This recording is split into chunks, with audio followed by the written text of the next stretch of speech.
Hello, everyone. Wait, is it? Okay. Hello, everyone. This is Omar from the Third Rail. I hope you're having a good time today. Welcome to the show. We're gonna have a small show today. We're gonna deal with Jordan Peterson and his crazy takes on everything that he thinks is he could do. I hope that I'm on because I don't see anything. There are no comments. What's going on? Am I live? Let me see. Oh, I hate this, man. I always do the same thing. It's okay.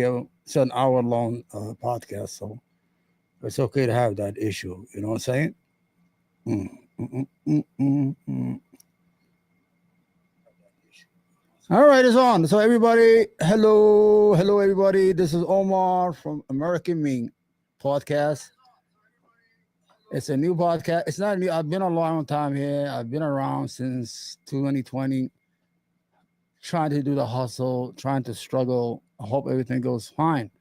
So I'm going to go through the headlines first before we get to our videos and our take on Jordan Peterson, who has not changed, believe me or not. The man is crying all over the place. The man is not normal. The man is not normal, my friends. Ya hala, everybody. Welcome. Hello, Sahla. Our friends from Facebook, thank you for being there. I appreciate you, my brothers and sisters. So we're going to go through the headlines first and just have some comments on these headlines that are of today that I saw in the Washington Post. So I said, as a way to entertain ourselves, we're going to go through these headlines and just make comments of what's going on and give you the first thing. That you ready? Okay, let's start. Let me get rid of this. Okay. The first headline: for Russia, the U.S. peace deal could be a way of weakening Ukraine. Well, Ukraine has been weak since the war started. The war that should have never started in the first place. A war that could have been avoided if the United States Secretary of State, who was the real president at that time, because Joe Biden was not there, he was mentally impaired, decided not to negotiate with Russia on Ukraine and give them some guarantees. Before the war, before they massed their armies in I don't know, the other Prusia or I don't know, the other Russia next to Ukraine. Ukraine sent President Putin sent a 5-point demand, not demand, just what he guarantees. And Antonio Blinken was on TV. There will be consequences if they invade. There will be consequences. We will punish Russia severely. We will do this. We will do that. You can't defeat Russia. Historically, Russia has never been defeated. Every army that went to Russia has met its demise in Russia. The Russian people are strong-willed people.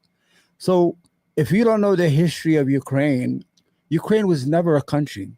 The only time it was ever a state before 1990, when the Soviet Union collapses, between 1919 and 1921, after World War I. Then Russia reclaimed Ukraine as part of Russia. It's always been part of Russia. Before that, Ukraine has always been a region, never been an independent country. It was part of the Ottoman Empire, Turkey now, for centuries. Then the Russians kicked out the Ottoman and took over. Kyiv, the capital of Ukraine, was Russia's capital for a long time before Moscow. And these people have a special relationship. The people who poisoned that relationship was NATO and Western Europe in its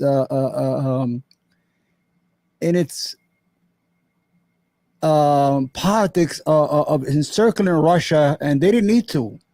Once the Soviet Union collapsed, Russia should have been invited to the European Union. Russia was weak. Russia needed help. They just left it floundering in the air.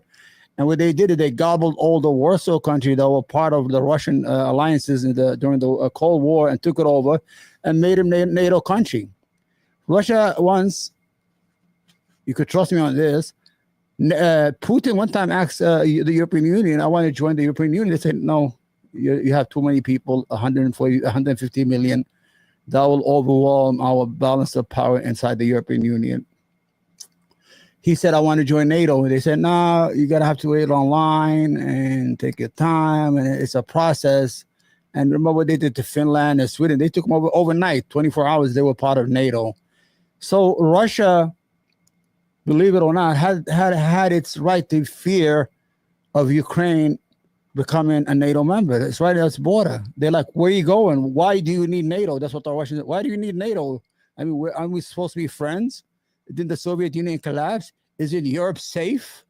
Why are you? This is what happened. And any peace deal will always be Russia will keep Crimea because Crimea is the only way for Russia to have access to the Black Sea. Without Crimea, they have nothing. That's why they had a lease for 99 years from Ukraine.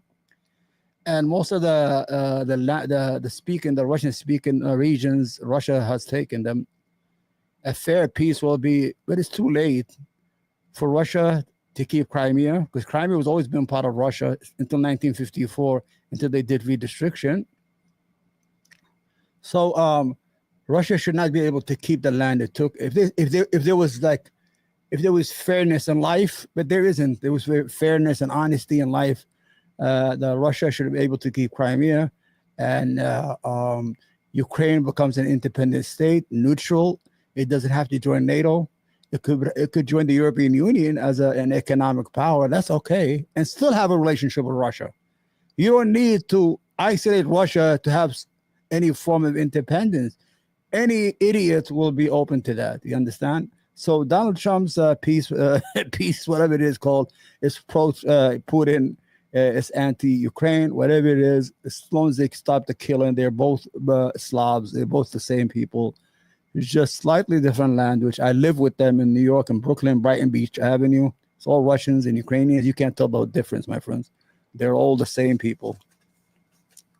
That was a war that should have never happened if Europe had did its part instead of. The second headline is Judge orders return to U.S. of second migrant deported to El Salvador. Now, we all support Donald Trump's policy to deport as many illegal immigrants as you can. Any American, legal immigrant, or born American, Native American, born American will all agree on the premises that a country without borders is not a country. So for Joe Biden to let 10 million, whatever the number is unbelievable to have that. And how can you function? You don't need to have 20 million people running around without ID. You don't know who they are or what they're doing. Some of them, they work hard and all that stuff, and they cover jobs that we know where they are, and we know how to get them. But the reason Trump is hurting his own policy is he's going for the headlines.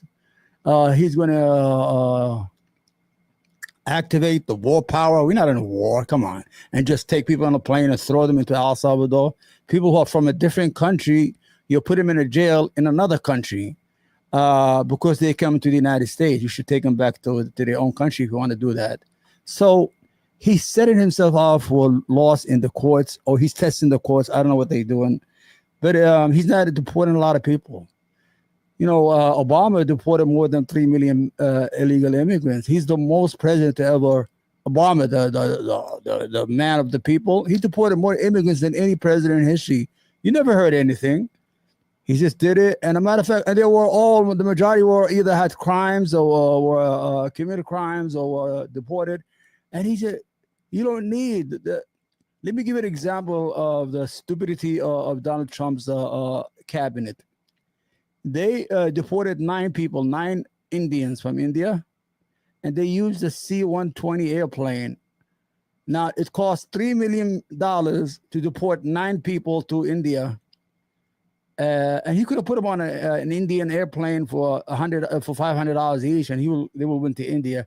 It shows you that they are after headlines and how it looks, the optics of it. But it's stupidity. If you're saving money at the same time, you want to save money. Why are you deporting people in a big plane that carries tanks, 9 people to another country, and you know it's going to cost a lot of money for taxpayers? So Donald Trump and his Homeland Security, they're not deporting people. They can't find these people, or people are getting smarter. They are going after headlines like kidnapping people off college campuses for being anti-Israel or for writing a column, taking people off the street to Louisiana for no reason, people who are legal immigrants, who are in universities, people who are educated and not criminal-minded. They're not doing what they're supposed to do. A matter of fact, they are behind in their, mass deportation. So if you're going after headlines, you're not going to get it done, Mr. President. If you want to do it right, the right way to do it is to look at the records, instead of chasing people through. Let me show you how stupid they are. They went to the Social Security Administration. They looked up about 6,000 legal immigrants who are not fully legal but are able to work, who are paying taxes, and declared them dead so they cannot work no more. So these people are paying taxes. You should go after people who are not paying anything, who are gang members, who have criminal records, who are violent in our streets. That's where you're supposed to go. I don't know, man. This doesn't make no sense. All right, the next headline is Judge blocks part of Trump's order requiring citizen proof to vote. All right, I have a problem with that. I know a lot of people support, you have to have an ID to vote. Okay, I agree with you. You have to have an ID. But you have to understand, in poor cities and counties, people are not able to get an ID or do not have enough points to get to prove who they are. I give you, for example, in New York City, you need at least 6 to 8 points to prove who you are. You need a letter to an address, to a home. You need your Social Security. You need a passport or some form of passport. You need like 3 or 4 different things, or your 6 points. Now you say, well, oh my, that's easy to do. Yeah, it's easy for me to do because I'm well aware of my surroundings. I used to be a businessman. I always worked. Always had a home. I have my own home. I have everything. So I have these things in place. But you have to understand, a lot of Americans are homeless, like homeless but not homeless. They don't have stable houses. They move from house to house, from friend to friend. They live in cars, or they just live in the street or in subway stations, and they still function, go to work and come back. A lot of Americans live in their cars, and they go take showers at the gyms, and they go to work because with the work, they still can't afford an apartment. I'm talking about New York City here, or New York, forget about Manhattan. So now first you said you want an ID. Now you wanted them to bring their citizenship. Okay, let's agree on one thing, because this is what happened when you agree it becomes a slippery slope. If you're trying to prevent people from voting, then let us know you don't want democracy. But let's just do what the original thing was. You wanted ID, okay. We're the Democratic Party or nonprofit organization should help people get these ID.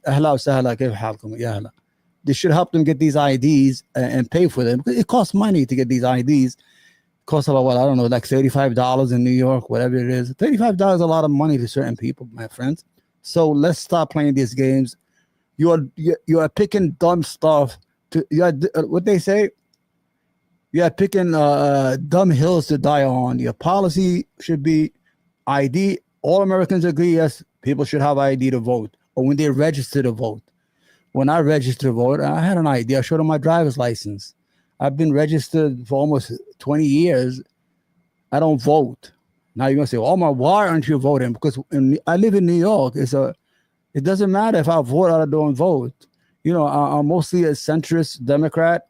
So if I go to vote or not, my candidate will still win the majority of the time, because New York is so democratic that even Republicans don't even go to vote no more, unless those who have energy.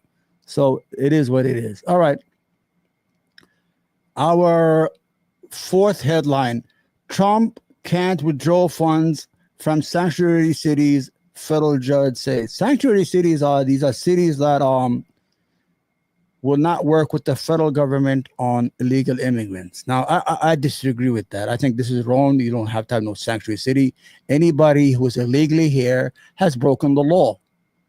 If you have no protection, like some immigrants here, they're not legal residents, but they have some form of protection because there's a war in their country that gets renewed every 3 or 4 years. They're legally here, or they are waiting their asylum application.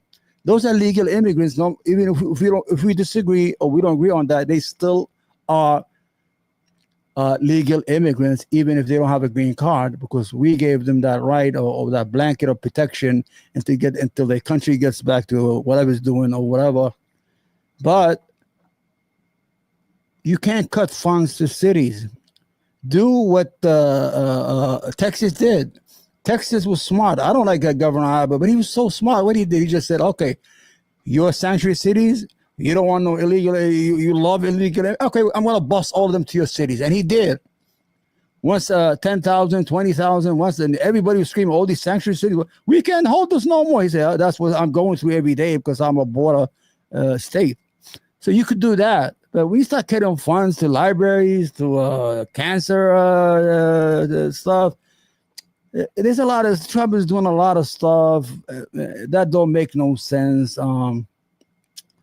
There's a lot of things you could do and could get W's and you could get wins instead of losses in the courts, instead of testing at the Supreme Court. There's a lot of places where you could do a lot and get our support and everybody. Listen, you won. And a lot of people, I voted for Trump. A lot of people in my community voted for Trump. The Arab and Muslim community voted for Trump. Blacks in large number voted for Trump. Hispanics voted in large number for Trump. So that means you got a new base of voters. It's not just mostly white voters. So start doing stuff that makes sense. Alex just started kicking. You understand? I hate that. You didn't get through my show yet. So you got to start, Mr. President, do stuff that makes sense. Okay, one more. The last one. It is it. Billionaire Elon Musk had the government in his grasp, then it unraveled. Now, I had issue with Elon Musk running around with with a chainsaw that he's cutting people's job, firing people from their job. What I said is, a lot of people thought I was wrong. What I said was,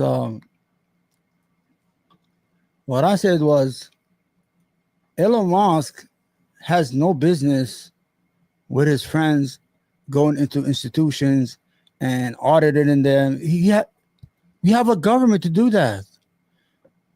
Even Democrats and Republicans, conservatives alike, they're like, what is this? We don't vote for Elon Musk running around with a chainsaw addressing the cabinet of the United States in pajamas. And he was doing a lot of the stuff that was hurting the image of the president of Donald Trump. He was hurting the president and the Republican Party. I'll give you an example. When he was toxic. Everybody knew I knew he was toxic. Everybody knew he was toxic because nobody wants the richest man in the world running around telling us what to do. We still live in a democracy. We hate each other in a way, or we disagree with each other, or we're divided. But at the end of the day, we still got a democracy here. We still love it. So the day that Elon Musk was exposed as a toxic to the Republican brand or to the president brand was when they had the judge elections in Wisconsin. He went there with the she's hat. He spends almost tens of millions of dollars to get this conservative judge elected. What he did is he galvanized the opposition to come out and vote. You understand? And he lost. His candidate lost by 10%. And usually they win. Wisconsin is a 1%, 2%, 1% disparity in winning or losing in any election, governor, senate, or presidency. So that means what Elon Musk's president did is galvanize the opposition to come out and vote against him. They were not voting for the judge, the Democratic endorsed judge. They were voting against Elon Musk. And everybody saw that, and he saw the naked emperor. We saw them that he has no support anyway from right wing, left wing. Nobody running around our government. You understand? We elected Donald Trump. He's the president. He has a mandate. You agree with him or disagree with him, then you could do whatever you want to do. But to have this guy running around telling us take a Social Security, whatever, and everything like that. You understand? Okay, hold on. Let me tell this guy keep on calling me. You know, so nobody talks. Okay, hold on. Let me tell him I'm live, and that's it. All right, I'm live. Okay, so hold on. Okay. Okay. So, and to add insult to injury, he was hurting his brand. Tesla had the worst sales. They declined 71%, 71% in net income. You understand? So, they took a beating. Everybody hated it. This is why I cannot understand. Okay.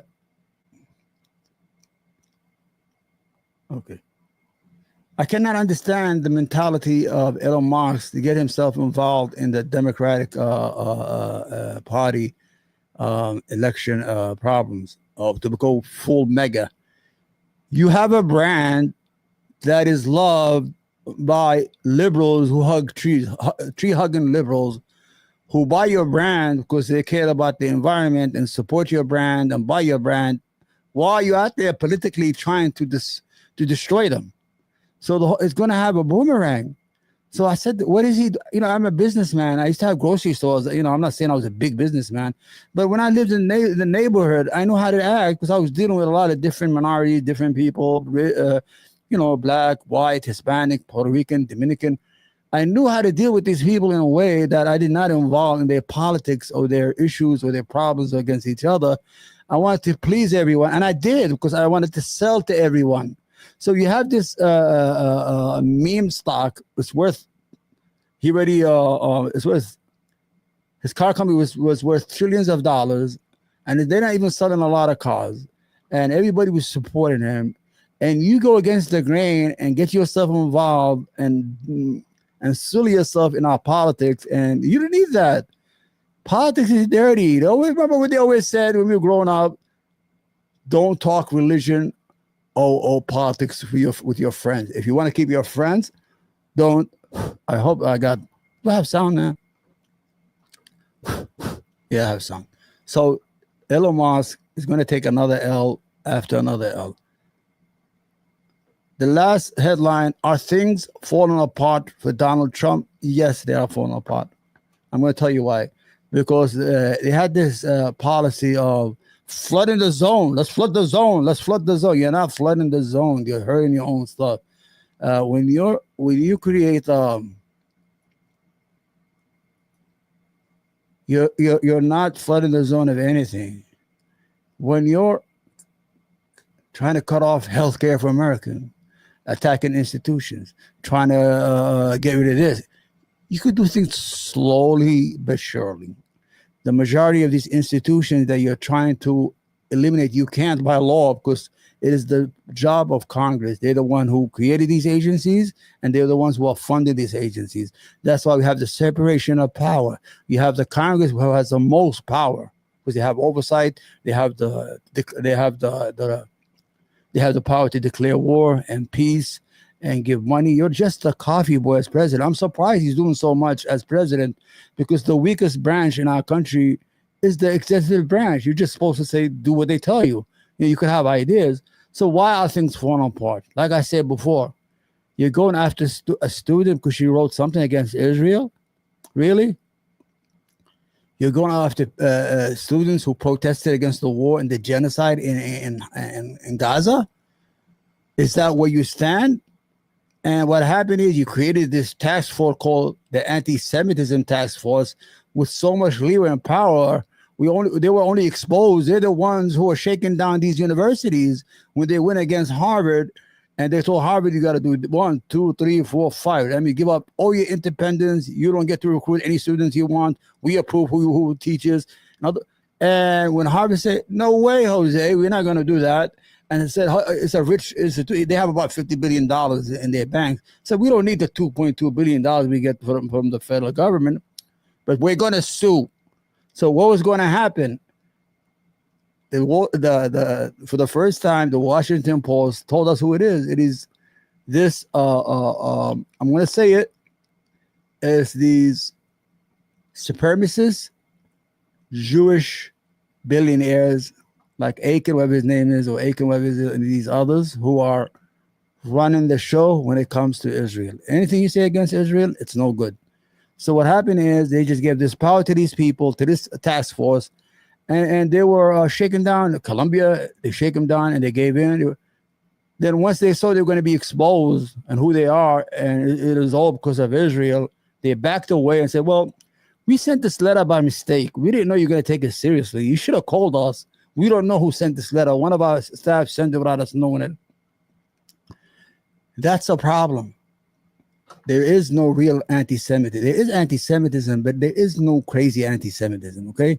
I mean, all this, we got to protect the Jewish community from anti-Semitism, so we're going to use that vehicle to shake down universities, arrest students for their views, and deport anybody who says Israel killed children, and we're going to do this, and we're going to check social media. They're going to, what's the word I'm looking for? They're going to pay attention. I'm going to use that word because I don't have the word in my mind. You know, my brain is not all 100%. They're going to monitor social media, our social media, to see if somebody says something against Israel, he gets deported. Even if you're a legal resident, even if you're a citizen, a naturalized citizen, as this golden goose Israel has become this child, we cannot say what they're doing is wrong. I could criticize America. I could say a lot of things about America. I could boycott New York, boycott Starbucks. But God forbid if I say I want to boycott Israel's product. God forbid. So this is what's going on. You're doing too much. You're scaring people. Closing down. You're hurting older people, older American citizens who are senior citizens. They close about 1,000 1,000 Social Security offices. They want to make it hard for people to apply for their Social Security, and they can't do it on the phone. And they changed the rules. You cannot apply by phone or online like they used to before. You have to do it in person, but at the same time, you close 1,000 Social Security offices. So you understand, people see through that, and that is scary. That's why everything is falling apart. And I wish Mr. President would just get rid of these crazy nut jobs around him and just pay attention to what he's doing, and everything will work just fine. Okay, now let's go to our show. Okay. Oh, let me stay here. Okay, what I'm going to talk about is Jordan Peterson or Peterson.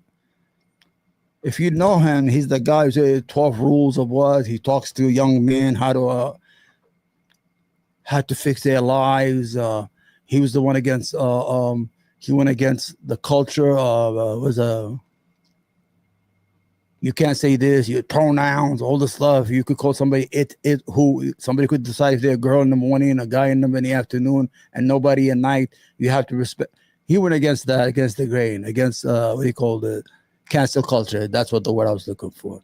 But while he was doing that and going from place to place and earning millions of dollars, giving advice to young men how to fix their life, how to fix everything, he was addicted to pain medication. He takes clonazepam, which is called Abundastan. It's called I take it. I've been taking clonazepam, full disclosure, for almost 15 years because I have nerve damage. But I'm not an addict. I take a 0.5 milligram a day, and it never came to my mind I should take 5 pills or 10 pills. Sometimes I forget to take it, and I start to get nervous. Like my nerves start to shake. I said, I got to take. But he was taking like 10, 20. He was almost dying from this pill, saying that his wife was dying. She had cancer, and he was devastated. She's alive right now. I don't even know what was going on with him. So he went through this process where he almost died. They took him to Russia. They induced him in a coma. They cleaned up his stomach. They did a lot of stuff to get him going. I think he's back. Allegedly, I don't know. He could sue me. I don't have nothing to be sued for. Allegedly, I think he's back on drugs. But it's very hard. Once you get onto addiction, it is very hard to get off it. The reason I'm saying that is not because I'm a doctor or a psychiatrist or anything, but I lived in neighborhoods where drug use was devastated a lot of neighborhoods, a lot of families. I grew up during the 90s, the crack epidemic that destroyed whole neighborhoods and things like that. And heroin addicts, you can see them in the street at night. It destroyed. So addiction is very, very hard to get rid of, or habit forming. What am I saying? That you're always even if you become sober, you're always one problem away from starting it again. I give you an example of my addiction. I was addicted to cigarettes, right? I quit 20 years ago. I used to quit smoking, and I'd be nervous all day, at work, having a problem with the workers, or the deliveries, or the customers, and all it took is one word to trigger me. Somebody said, "Oh man, I'm upset. Let me go get me a pack of cigarettes. Give me a pack of cigarettes." You understand? So you're always one problem or one issue away from becoming addicted again. So this is why I have no trust in him. I think he's a phony, a fake, and a fraud, and I'll show you. And he's now a full-fledged Zionist. He's for the occupation, for the murder of men and women and children in Gaza. I'm going to show you a video of him telling us that there was nothing in Palestine. I'm going to do it for the first time. I'm going to do it. This is him with with what's his name? With Netanyahu. Okay, I want you to listen to what he's saying. Okay, you ready? Let's do it. Okay, here you go. He's saying that in Palestine there was nobody. Case that you make, however, is that the Israelis, the Jews, have done a tremendous amount of work in improving this territory. And I know there's a principle of ownership in Western common law, in English common law. Yeah. And I'm not a lawyer, so I may muck this up to some degree, but I understand the principle. Okay, he's saying that there's a common law in Britain. If there's a land that's not used or is not in use, it's okay to take it.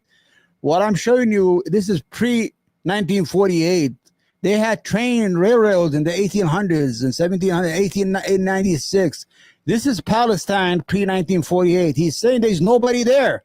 And he's talking with Netanyahu. It shows you how hypocrite he is, and he's a piece of shit. Did he say douchebag? Yeah, he's a douchebag. It's a New York thing.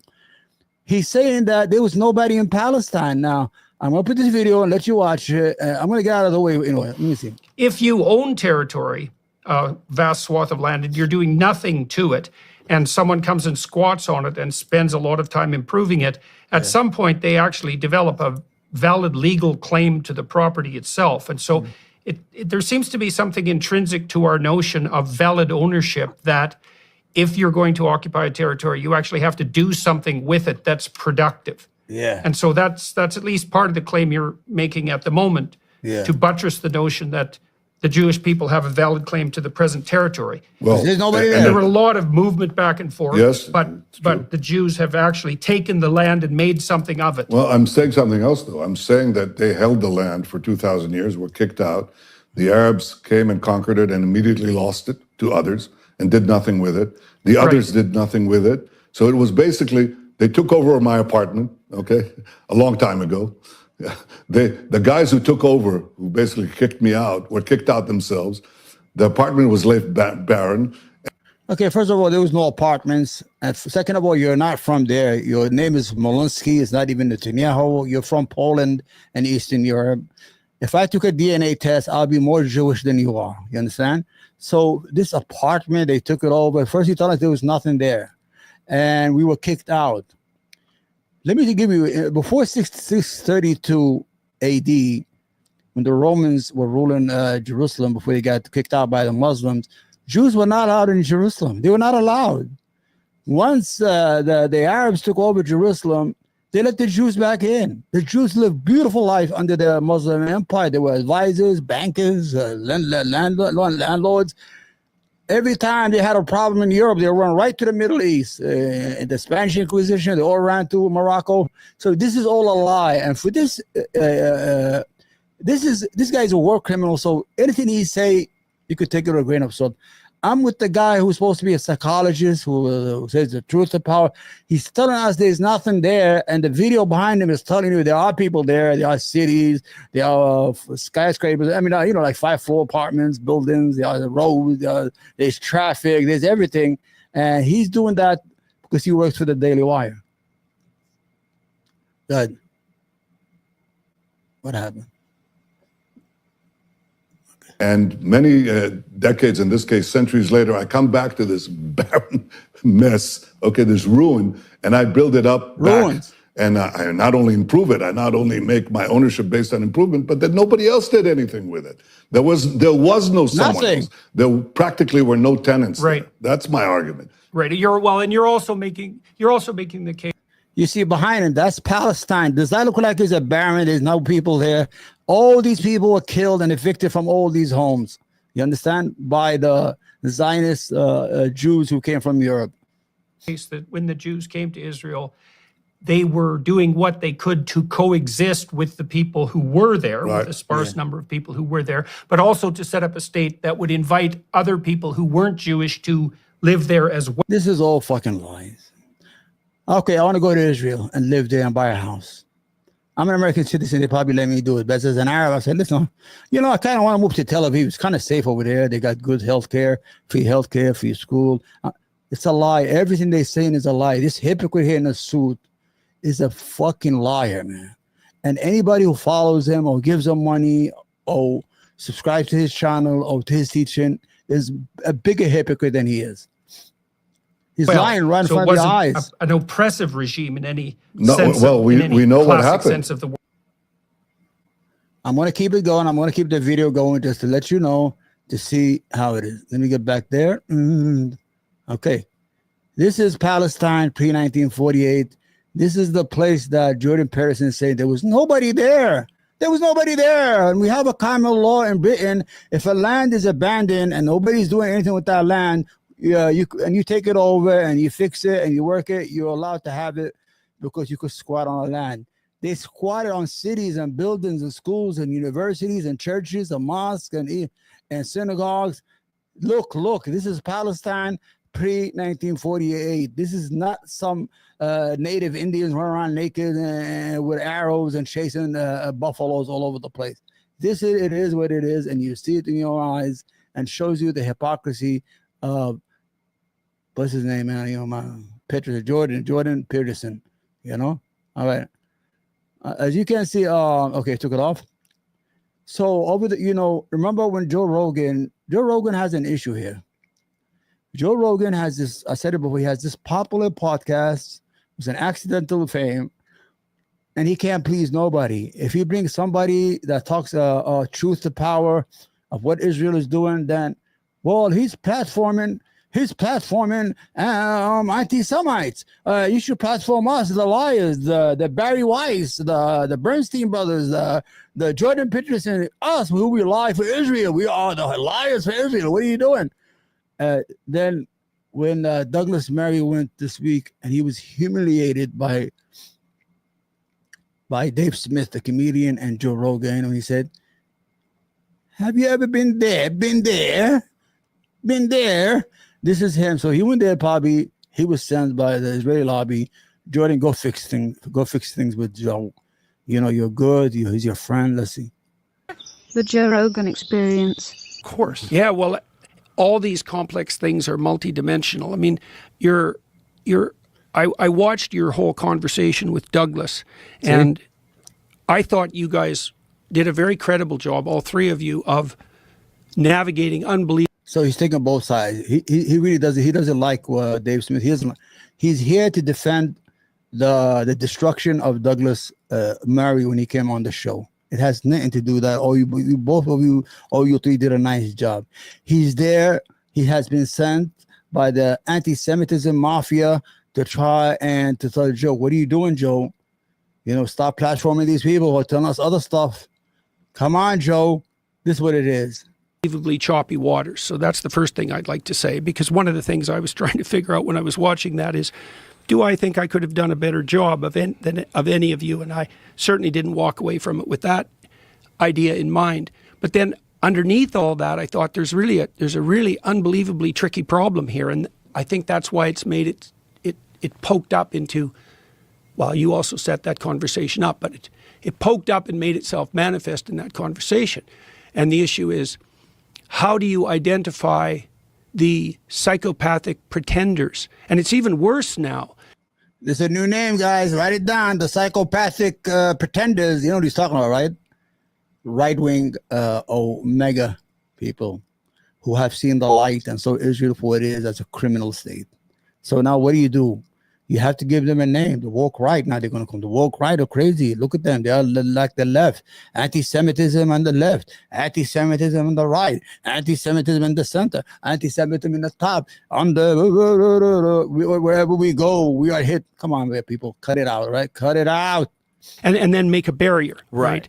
Now, the right was calling for the left to do that for decades, and they didn't, and they couldn't, and the left is not good at drawing barriers, partly temperamentally. The right is somewhat better, but there's no shortage of monstrosity there. Yeah. And so then the question is, how do you draw the line? And that's kind of what I was, because I've been watching these right-wing, they're not right-wing, these psychopathic types manipulate the edge of the conservative movement for their own gain. Right. And a lot of that's cloaked in anti-Semitic guys. There's plenty of it. See? There goes the magic word. Everything is anti-Semitic, anti-this. Guys, I'm going to say this. Hold on. To my Jewish brothers and sisters, you don't need all this fakeness and phonies about anti-Semitism. You're hurting your cause. You're sheeping the word. Nobody cares no more. Everybody, I mean, you could bring a guy with a fucking Hitler mustache and we're like, oh, you're lying. You got to stop that. You can't accuse everybody. If somebody attacks a Jewish American, yeah, they're anti-Semite. I'm going to say no, it's an assault. But if you, like the New York Post had a story that Jewish anti-Semitism is on the rise. It's horrendous. Every hour, 24 Jews are, an act of anti-Semitism is committed. You know what it is? If I say free Palestine, that's called anti-Semitism. They'll count that as anti-Semitism. Israel is a pariah. It's a criminal state. That's another anti-Semitism. They're going to count it in the books. And then at the end of the year, anti-Semitism has risen by 1,000%. This is not going to help you, my friends. It's not going to help you. It's just going to hurt your cause. Israel has fucked up everything for you guys. No, you need to shut it down there. Just tell them to stop killing those kids. Anti-Semitism on the left too, by the way. So it's not unique to the right. Well, but particularly now. Yes, particularly now. Right. And so, You know what Joe's you've saying, let right? your Because of Gaza. curiosity guide you. Your curiosity and your desire for knowledge, this quest, you've let that guide you as a podcaster. And by the way, I'm trying to work through exactly the same sort of thing. Yeah. I feel for you. I know, Joe, you're trying your best, but they're taking advantage of you, Joe. These anti-Semites you're bringing on, you got to keep your eyes wide open and keep them away.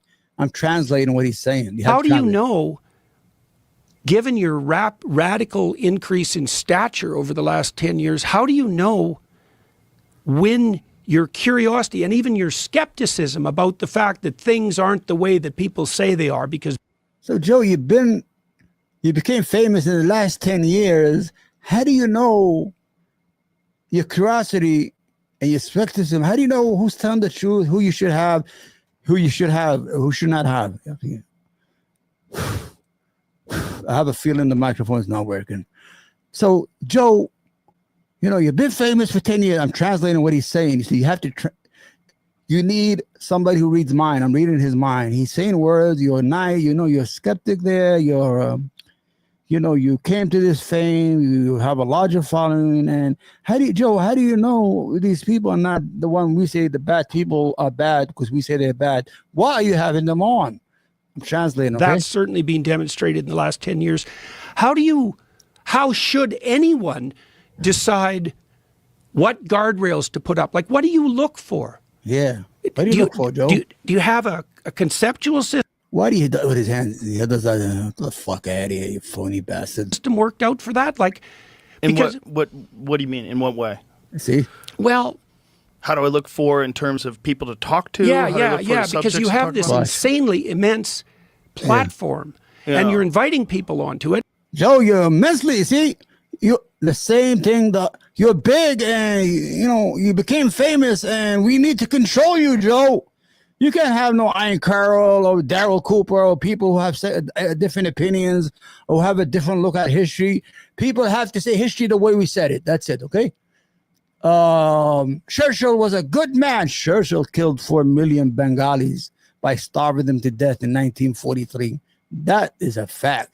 You don't need no skepticism. Just go look at it, the Bengali famine by Churchill. Because he took away their stock of food because he was afraid they're going to fall to the Japanese when the Japanese took over Burma. Give me history here. Talking to you for history. I'm a history guy. Good. Good, Pete. Oh, man. This to be true that, you're not really thinking about the outcome exactly. You're Yeah, you go with thinking about this is an interesting person to talk to, and I'd like to go on that quest. But then you I think he does that hand in front of Jordan, from Joe to distract him. I'm gonna show you another video he does with both hands. Start doing that spider shit. have the additional conundrum. We're trying to work this out in the Daily Wire side of things too. Daily Wire. Not to You're say not that business. that's exactly the same situation. It's like once Daily you Wire. gain in reach Joe, talk back, and Joe. authority, then Go ahead. how do you know that? Which one is kosher? Which How one do is you not take kosher? great care that the people you're talking to aren't, what would you say, eliciting or feeding a subculture? Yeah, that's right. That hasn't got the proper aims. Like, I guess the legacy means Translation. Joe, I'm trying to find the right word without having you put a pushback on me. How do you know that these people you're bringing on are not how do I say the word? They're not the people who we want you to have on. They're not the people who are repeating the same propaganda that we are doing. Joe, you cannot bring people with different opinions. You understand? I'm translating what Peterson is. I'm a translator, okay? Translated with this garbage of a man who's still a dick. He's an addict. He still drinks. You know, he went on Pierce, started crying, man. I haven't cried since my father died, man. media probably worked that out by having people, mediators, right? And guests. And that was also back when we could rely on the structures of authority in some sense to filter. Yeah. And now we're in this helter-skelter world where everything is Helter-skelter. The up legacy for media is grabs. the worst at that now. Yeah, I know. They're the worst I at know. that, which is fascinating. You know, it really is. It's really fascinating when you lose faith in a New York Times piece. You know, it's like you go like, well, this is He's bullshit. right. Yeah. I know this. I know what they're doing. I know Yeah. they're just, this is. Now, let me tell you what happened right now here. They go on different roads. It's like, you know, everybody, they're on different perils right now. Peterson, Jordan Peterson or Peterson, you know, when the English is not your mother language, it's hard to get tongue to get it, even after 40 years of being an American. So he was talking about, what's that? Ian Cooper, Ian Carroll, Candace Owens. He's talking about the Daryl Cooper. He's talking about the Dave Smith, who happens to be Jewish. The other people, and Joe comes back with something different. Are you talking about the New York Times? And they're like, no, Joe, he's talking about your guests. Joe, you're an idiot. Joe, he's not talking about it. And Joe, maybe Joe did that shit on purpose. He did that. He flipped it on him. Editorial bullshit. And Right, that Joe. didn't used to be the case, I don't think. No, But it didn't. That's it. Thank you, Joe. Joe did what Joe does. You know what Joe did, right? I didn't have the whole thing. I wish I had it, but Joe's smart what he did there. He did all that hocus pocus with the hand, with the fingers on the talk. You know, you should not be bringing people. You know, I know you're famous and you came to this fame by accident. You know, maybe you're not sure of the people you're bringing, and you don't know the undertones of their thinking. They're not repeating the things we've been repeating. They're not saying what the legacy media is doing. Legacy media does not even report on Gaza, believe it or not. 15 medics with their ambulances were killed and murdered in cold blood because one of the medics happens to take a video of the murder and died with the phone in his pocket. And what they did, they dug this big grave and they buried them with their ambulances and covered it up. And then when people went looking for them, they found a mass grave. They took out their ambulances and they saw the video of this really soldiers killing them. What did it say? It was a professional mistake. Not even one channel on TV said it. Not even one channel talked about it. Because those people are not human to them. Let's see. I think this is another. I'm going to do another one. I think that virtualization has enabled the psychopaths. Psychopath. Here Without we a go. doubt. Yeah, well, Without a doubt. That's a terrible thing because the psychopathic types, they're always the death of everything. Like I'm seeing this come up on the right now. So imagine this. I've been working on a new theory of political psychopathology, and I like it quite a lot. Is this where the term the woke right comes in? Yeah, well, Lindsay is pointing at that, but he hasn't got, he Joe, hasn't shut got up. the That's not diagnosis it, exactly Joe. right.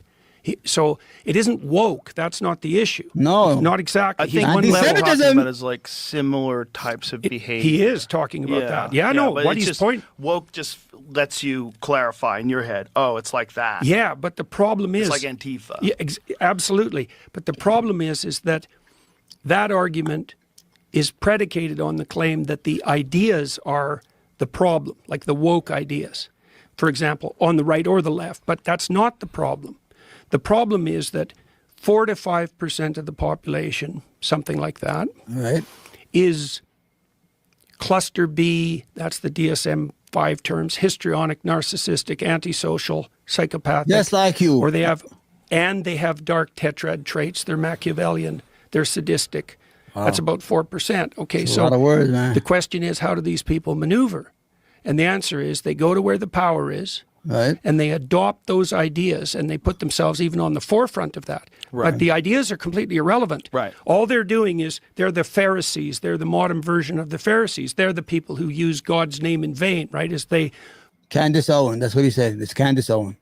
Go ahead. Just say their names, man. Say their names. Stop with this hocus pocus with your fingers and those ugly suits. proclaim moral virtue. Yes. Doesn't matter whether it's right or left or Christian or Jewish or right. Islam. Yeah, They it invade does the matter. idea space, and then they use those ideas as false weapons to advance their narcissistic advantage. Yes. And so then you have the problem, and the right's going to face this more and more particularly, because the left had to face it when they were in powers. Yes. How do you identify the psychopathic parasites, 4% of Parasite, the population, who are clothed in your clothing and Right. waving your flags, Right. but who are Who are these parasites? Can you tell us who they are? Give us the name. Give us the name. Tell us who they are so we can be careful and run away from them. These Americans, 4% of Americans are parasite, according to him. This Canadian piece of shit. Sorry, Canada.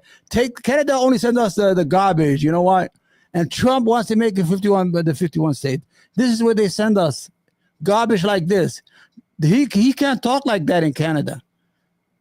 He can't talk like that in Canada. But he'll come here and shit on Americans and call them parasites. only in it for narcissistic benefit. Okay, now go fuck yourself. You're not saying Case anything. that you make. Let I me see see how this Robert- starting to happen on the right. Like I've been All tracking. right, this is it. I have the same thing. So, ladies and gentlemen, this is about it. We come to the end of the show. I've actually did 2 shows 2 days in a row. I don't know who's watching me, whoever it is. I love you, and I appreciate you. But let me put some caveat on this.